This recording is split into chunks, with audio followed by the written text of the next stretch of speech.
नमस्कार,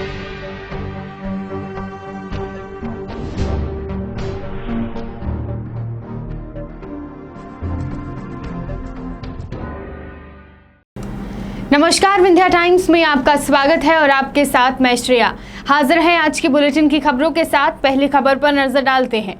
कोरोना काल में देश के भीतर आर्थिक गतिविधियों के साथ साथ शैक्षणिक औद्योगिक विकास में भी अवरोध उत्पन्न हुआ, तो वहीं सरकार के द्वारा जेईई और नीट की परीक्षा भी कराई जानी है, जिसके विरोध में आज अवधेश प्रताप सिंह विश्वविद्यालय में एनएसयूआई छात्र संघ ने जेईई और नीट की परीक्षा को स्थगित करने की मांग को लेकर धरना दिया। छात्रों की मांग है कि कोरोना काल का समय चल रहा है, स्कूल कॉलेज सभी बंद है, अगर परीक्षा होगी तो संक्रमण का खतरा और बढ़ जाएगा, छात्र इसकी चपेट में आ सकते हैं। छात्रों की मांग है कि होने वाली परीक्षा को अभी फिलहाल स्थगित कर दिया जाए। कांग्रेस जेईई और नीट की परीक्षा को स्थगित करने की मांग पहले भी कर चुकी है। कोरोना संक्रमण के खतरे को देखते हुए अब सरकार इस पर क्या फैसला लेती है, या आने वाले समय पर ही पता चलेगा। आज आप लोग धरने पर बैठे हैं, क्या मांगे हैं आपकी?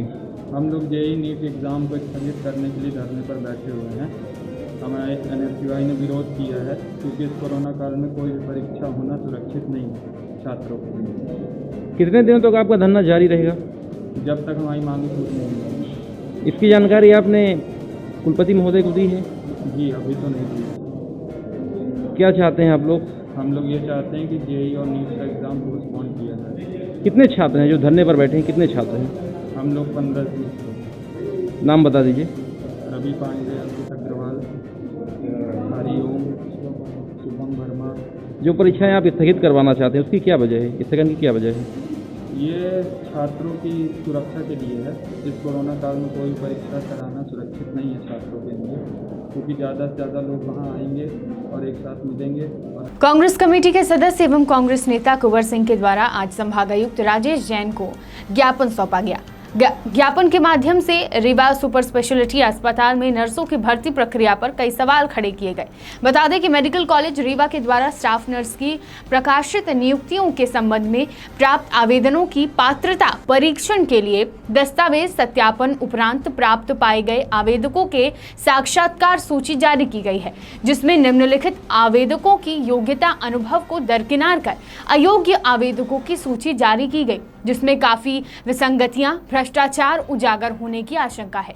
कांग्रेस नेता कुंवर सिंह ने आरोप लगाया है कि ज्यादा अनुभवी नर्सों को भर्ती प्रक्रिया में दरकिनार कर भ्रष्टाचार कर कम परसेंटेज और कम अनुभव वाले व्यक्तियों को फायदा पहुंचाया गया है। आज आप लोगों के माध्यम से ज्ञापन दिया गया है कमिश्नर साहब को, क्या मामला है? हमने कमिश्नर साहब को ज्ञापन दिया है। ये श्याम शाह चिकित्सा रीवा महाविद्यालय के अंतर्गत सुपर स्पेशलिटी अस्पताल में नर्सों की भर्ती के लिए विज्ञापन दिया गया था। विज्ञापन में ये दिया गया था कि आपका जो अनुभव है उसको हम वरीयता देंगे, परसेंटेज जो अंक हैं उसमें हम वरीयता देंगे। जब ये सूची निकली, इस सूची को देखने के बाद 6 ऐसे लोग मेरे पास आए जिनको 8 साल, 5 साल, 4 साल, 3 साल, 2 साल का अनुभव था, लेकिन उनके अनुभव को दरकिनार कर दिया गया। 70%, 75% अंक इनको प्राप्त हुए हैं। ये 2 बहनें मेरे साथ हैं, इन दोनों को 70 और 68% प्राप्त हैं। 60% वाले का सिलेक्शन हो गया। हम लोग कमिश्नर साहब से मिले, हमने कहा कि ये जो लिस्ट निकली है ये भ्रष्टाचार से युक्त लग रही है और इसमें पक्षपात पूर्ण कार्यवाही है, इसकी जांच करवाई जाए, सही तथ्य सामने आए और जो उस पद के लायक हैं वो बेचारे उस पद के लिए उपयुक्त हों, भर्ती उनकी हो। कोरोना काल में देश एवं प्रदेश में आर्थिक दृष्टिकोण से हुए हानि के साथ परीक्षार्थियों को काफी नुकसान हुआ है। बता दें कि कोरोना काल में आगामी 1 सितंबर से चालू होने वाली डीएलएड की परीक्षा पर त्योंथर क्षेत्र के सोहागी कॉलेज ऑफ एजुकेशन के दर्जनों छात्र छात्राओं ने परीक्षा सेंटर को लेकर तहसील कार्यालय में पहुंचकर जमकर नारेबाजी करते हुए अपना विरोध दर्ज कराया। उपस्थित छात्र छात्राओं ने सचिव माध्यमिक शिक्षा मंडल भोपाल के नाम ज्ञापन त्योंथर तहसीलदार बीडी नामदेव को सौंपकर समस्या से अवगत कराते हुए परीक्षा सेंटर को तहसील स्तर पर रखे जाने की मांग की है। छात्र छात्राओं ने ज्ञापन को लेकर मीडिया को जानकारी देते हुए बताया कि कोरोना काल में उत्पन्न विभिन्न प्रकार की समस्याओं के कारण तहसील से लगभग 100 किलोमीटर दूर रीवा में बनाए गए परीक्षा सेंटर को तहसील स्तर पर रखा जाए, ताकि परिवहन सेवा, कोरोना का भय व ठहरने सहित भोजन और तमाम प्रकार की होने वाली समस्याओं एवं कठिनाइयों से बचा जा सके। छात्र छात्राओं ने मांग पूरी न होने पर उग्र आंदोलन व सामूहिक रूप से परीक्षा का बहिष्कार किए जाने की भी चेतावनी दी है। वहीं छात्र छात्राओं ने रीवा सांसद व त्योंथर के विधायक के नाम का ज्ञापन सांसद प्रतिनिधि सुशील चंद्र शुक्ला को सौंपकर समस्या से अवगत कराया है। जल्दी से जल्दी हमें वो अपना निर्णय बताएं और हम पेपर दे सके अपना, और हमारा पेपर आसपास में कहीं भी वो करा दे। हम ये नहीं चाहते कि वो हमारा ऑनलाइन एग्जाम कराएं या ऑफलाइन कराएं, रीवा के अलावा भी यहाँ त्योंथर तहसील में कहीं भी करा दे, और हम सब बच्चे वहाँ पेपर देने के लिए तैयार हैं। क्योंकि इतनी सबके पास पैसे नहीं है, कोई इतना मजबूत नहीं है घर परिवार से कि वो इतनी दूरी रीवा जाके 2 बजे से 5 बजे तक पेपर दे सके। कोरोना की वजह से कोई अपनी रिश्तेदारी में नहीं जा सकता कि वो वहाँ पे रह के पेपर दे सके, और इस टाइम पे किराए पे कोई कमरा नहीं मिलेगा, तो हम सब बच्चे पेपर कैसे देंगे।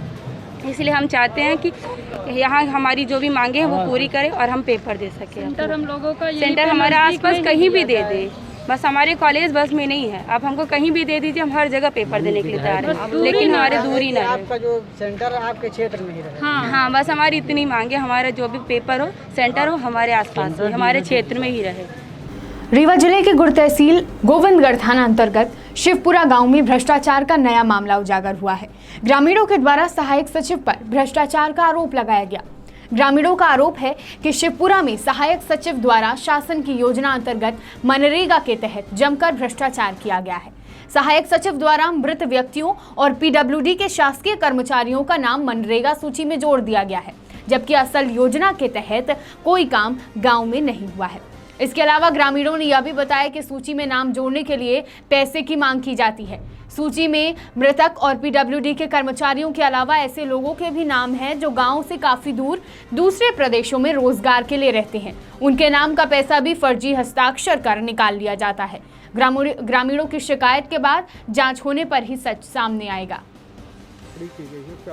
मनरेगा के तहत में यहाँ मेड़ बधान का काम सरकार के निर्देशानुसार मार्च 2020 से मई 2020 तक चला, जिसमें करीब 17-18 लोगों का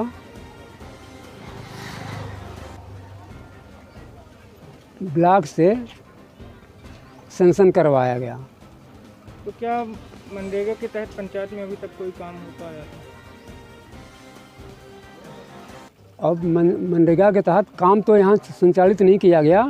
फर्जी रूप से ज़रूर लगभग 17-18 लोगों का नाम दर्ज किया गया, जिसमें 3.5 लाख के लगभग का गबन दिख रहा है। बताया जा रहा है जिन लोगों ने थोड़ा बहुत काम भी किया तो 2,000-3,000 का काम किया, उनके नाम से भी 25,000-30,000 रुपये निकाली गई है। बताया जा रहा कुछ मृतक व्यक्तियों के नाम, कुछ शासकीय कर्मचारियों के नाम जो मास्टर रोल में दर्ज है उसको हमने देखा, उसमें करीब 10 लोग तो मृतक हैं और करीब 10-12 लोग जो पीडब्ल्यूडी में कार्यरत हैं उनका नाम है, और 7-8 लोग ऐसे हैं जो जिले से 10 साल से बाहर हैं। किसके द्वारा ये गड़बड़ी की जा रही है मनरेगा? वो सहायक सचिव रोजगार सहायक जो है अर्जुन सिंह, उसके द्वारा ये सब किया गया। रीवा जोन के आईजी चंचल शेखर के द्वारा आज रीवा शहर स्थित पुलिस कंट्रोल रूम में बैठक ली गई, जिसमें शहर के सभी पुलिस अधिकारियों की मौजूदगी रही। इस बैठक में आईजी चंचल शेखर के द्वारा नशे के खिलाफ रीवा पुलिस के द्वारा चलाए जाने वाले अभियान की प्रशंसा की गई और साथ ही सभी अधिकारियों को निर्देशित किया गया कि महिलाओं के प्रकरण जो लंबित हैं उनका जल्द से जल्द निपटारा किया जाए। बैठक में एसपी राकेश सिंह एवं नगर पुलिस अधीक्षक सहित जिले के समस्त एसडीओपी व थाना प्रभारी मौजूद रहे। बैठक में महिला अपराध पर अंकुश लगाने सहित नशे के विरुद्ध चलाए जा रहे अभियान के तहत कार्यवाही करने को निर्देशित किया गया और कोरोना काल में जिन थाना प्रभारियों के द्वारा बेहतर कार्य किया गया है उनकी प्रशंसा भी की गई। आज बैठक विशेष तौर पे महिला अपराधों, अनुसूचित जाति जनजाति के अपराधों और रीवा में नशे के ऊपर जो कार्रवाई चल रही है उसको और किस तरीके से करना है, इन 3 विषयों पे हुआ था। इस ज़िले में इन अपराधों के अलावा एक सामान्य परिचर्चा भी ज़रूरी थी। बहुत लंबे समय से आईजी सर ने बात नहीं किया था अपने हमारे ज़िले के सभी थाना प्रभारीगण से, तो उससे भी उन्होंने बात किया और हमारे थाना प्रभारीगण जी ने जो अच्छा कार्य किया, चाहे कोविड में किया हो, चाहे अपराधों के निकाल में किया हो, इसकी तारीख की गई। इसके अलावा जो है नशे के ऊपर जो अभियान चलाया जा रहा है उसको लेकर भी उनके द्वारा निर्देश दिए गए कि नशे के ऊपर अभियान जारी रहनी चाहिए। कोरेक्स के ऊपर बड़ी शानदार कार्रवाई की उन्होंने। यहाँ से लेकर भोपाल तक जो भी तारीफ हुई है पुलिस की, रीवा पुलिस की, उससे थाना प्रभारी गण को अवगत कराया गया। इसके अलावा गांजा, अवैध शराब जो अलग अलग जगहों से ला के यहाँ पे बेची जा रही है या पैकारी के माध्यम से बेची जा रही है, उस पर भी कार्रवाई करने के निर्देश दिए गए हैं। ये सारी कार्रवाइयाँ होंगी। साथ में महिलाओं के जो लंबित अपराध हैं, अनुसूचित जाति जनजाति अत्याचार निवारण के अंतर्गत जो लंबित अपराध हैं और भी जो लंबे समय से अपराध पेंडिंग हैं, उनके सबके निराकरण और सभी फरार अपराधियों के ऊपर बड़े भारी राशि के इनाम की घोषणा करने और उनको गिरफ्तार करने के निर्देश दिए गए। मध्य प्रदेश में भाजपा सरकार खुद को हरिजन आदिवासी हितैषी सरकार बताती है, लेकिन आज भी प्रदेश में हरिजन आदिवासी न्याय पाने के लिए दर दर की ठोकर खाने को मजबूर है।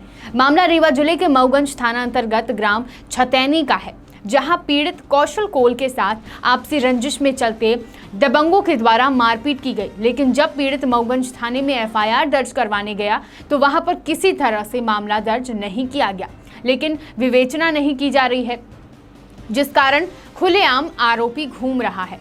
दूसरी घटनाओं को अंजाम देने की तैयारी में लगे हुए आरोपी, जिस कारण पीड़ित भयभीत है, जिससे पीड़ितों को न्याय मिलना मुश्किल लग रहा है। हालांकि इस मामले में पुलिस प्रशासन चुप्पी साधे हुए नजर आ रहा है। उमरिया जिले के नौरोजाबाद थाना अंतर्गत दिनांक 25 अगस्त को सुखलाल बैगा पिता बब्बूराम बैगा निवासी गोपालपुर धनगी टोला ने रिपोर्ट लेख कराई थी कि हरिलाल बैगा ने फूफा बब्बूराम बैगा को मूसर से बहुत मारा, जिसमें उनके फूफा बब्बूराम बैगा बहुत ज़्यादा गंभीर हो गए थे, जिनके उपचार के लिए हॉस्पिटल ले जाया गया। आरोपी घटना को अंजाम देकर फरार हो गया था।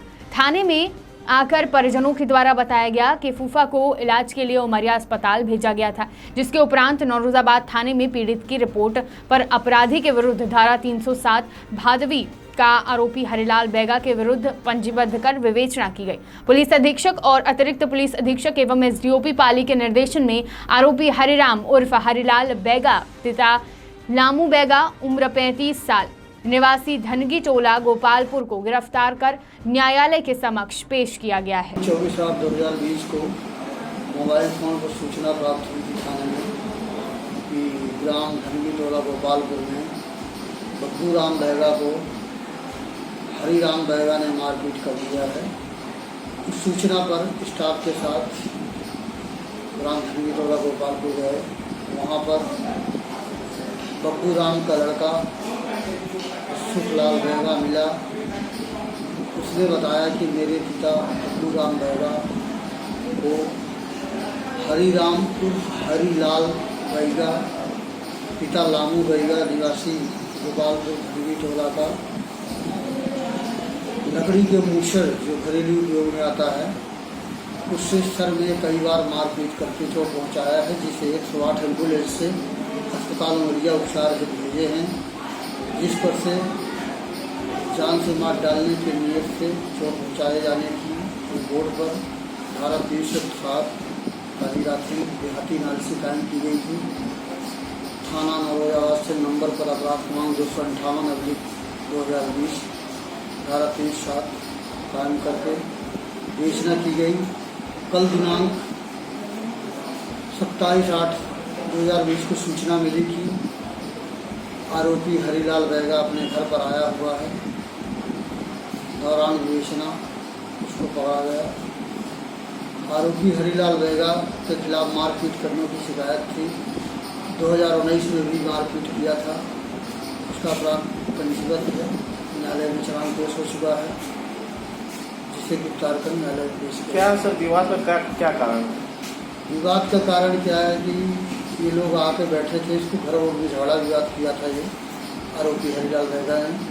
तो ये लोग समझाए थे बब्बूराम और उसका पिता शिवपाल बैगा, लामू बैगा, लम्मू बैगा, ये लोग मिल करके उसको समझा रहे थे। सो रहा था और उसको अच्छा नहीं लगा, उठ करके अचानक मारपीट कर दिया। विंध्य की तमाम खबरों के साथ कल फिर हाजिर होंगे। देखते रहिए विंध्या टाइम्स। बहुत बहुत धन्यवाद।